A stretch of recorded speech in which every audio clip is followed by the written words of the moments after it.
الحمد لله نحمده ونستعينه ونستغفره ونعوذ بالله من شرور أنفسنا ومن سيئات أعمالنا من يهده الله فلا مضل له ومن يضلل فلا هادي له وأشهد أن لا إله إلا الله وحده لا شريك له وأشهد أن محمدا عبده ورسوله قال الله تعالى يا أيها الذين آمنوا اتقوا الله حق تقاته ولا تموتن إلا وأنتم مسلمون يا أيها الناس اتقوا ربكم الذي خلقكم من نفس واحدة وخلق منها زوجها وبث منهما رجالا كثيرا ونساء واتقوا الله الذي تساءلون به والأرحام إن الله كان عليكم رقيبا يا أيها الذين آمنوا اتقوا الله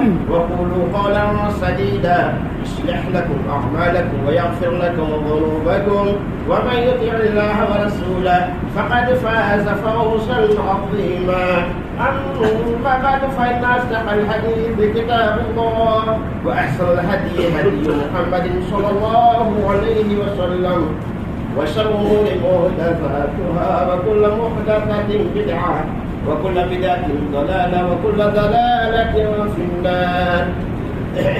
أعوذ بالله السميع العليم من حمده ونفخه ونفسه. بسم الله الرحمن الرحيم. نحن أولياؤكم في الحياة الدنيا وفي الآخرة ولكم فيها ما تشتهي أنفسكم ولكم فيها ما تدعون نزلا من غفور رحيم. وقال الله تعالى في مكان آخر فيهن غاشيات الصرف لم يطمثهن إنس قبلهم ولا جان فبأي آلاء ربكما تكذبان. گرامی قدر معزز و مکرم حاضرین جمعہ اسلامی بھائیوں نوجوان ساتھیوں عزیز بچوں، جنت بلا رہی ہے کہ عنوان سے آج کا دوسرا خطبہ جمعہ ہے. انشاءاللہ آج کے خطبہ جمعہ میں جنت کی بعض نعمتوں کے تذکرے کے بعد بتایا جائے گا کہ جنت میں مردوں کے لیے حور تو عورتوں کے لیے کیا. میرے محترم، انسان کی جو زندگی ہے اور موت ہے اس کے 4 مراحل ہیں. ان 4 مراحل میں سے 2 موت ہے اور 2 زندگی. ایک زندگی تو یہ ہے دنیاوی زندگی، اور ایک زندگی جو اس زندگی کے بعد آخرت میں ملنے والی ہے، جو دائمی زندگی ہے، وہ زندگی ہے. اور موت بھی 2 ہے. ایک موت ابھی آنے والی ہے، جیسا کہ ہم روزمرہ اپنے بھائیوں کو اپنے کندھوں پہ آنکھیں اشبار کیے شہر خموشہ کی طرف لے جاتے ہیں. ایک تو یہ موت ہے اور ایک اور موت جو اس سے پہلے آ چکی. اب آپ تعجب میں پڑے ہوں گے کہ محترم یہ کیا نئی بات بتا رہے ہیں. موت تو ایک ہی ہوتی ہے جو ہم نے دیکھا ہے بچپن سے، اور 2 موت کی بات کہاں سے آ گئی؟ تو زندگی کی بات تو سمجھ میں آتی ہے کہ زندگی 2 ہے، دنیا کی زندگی، آخرت کی زندگی، لیکن موت تو ایک ہی ہے نا. لیکن آپ کہہ رہے ہیں موت بھی 2 ہے، تو اس کی کیا دلیل ہے؟ ہاں محترم، موت بھی 2 ہے. آئیے ہم اس پر زیادہ تبصرہ نہیں کریں گے کیونکہ ہمارا عنوان کچھ اور ہے. صرف اس کے تعلق سے ایک پرانی آیت کی وضاحت کے بعد پھر ہم اپنی مضمون کو آگے بڑھائیں گے. سورہ بقرہ سورہ نمبر 2 کی آیت نمبر 28 میں پیش کرتا ہوں. آپ اس کی تفصیل دیکھ لیجیے گا کہ 2 موت یہ کون سی موت ہے، اور اس موت سے پہلے والی جو موت ہے اس کو اللہ نے کیوں موت کہا ہے. یہ آپ تھوڑا اگر اپنے مصروفیات میں سے وقت نکال کر دور جدید کی جو سب سے بہترین تفسیر ہے، تفسیر احسن بیان، اس میں اس کی تفصیل تھوڑا دیکھ لیجیے گا. تو اللہ تعالیٰ فرماتا ہے کیف تکفرون باللہ، سورہ بقرہ سورہ نمبر 2 کی آیت نمبر 28 میں کیف تکفرون باللہ، انگلیوں پر شمار کیجئے کہ موت کتنی ہے اور زندگی کتنی. کیف تکفرون باللہ وکنتم امواتا فاحیاکم، اے کافرو تم اللہ کا کیسے انکار کرتے ہو. کیف تکفرون باللہ وکنتم امواتا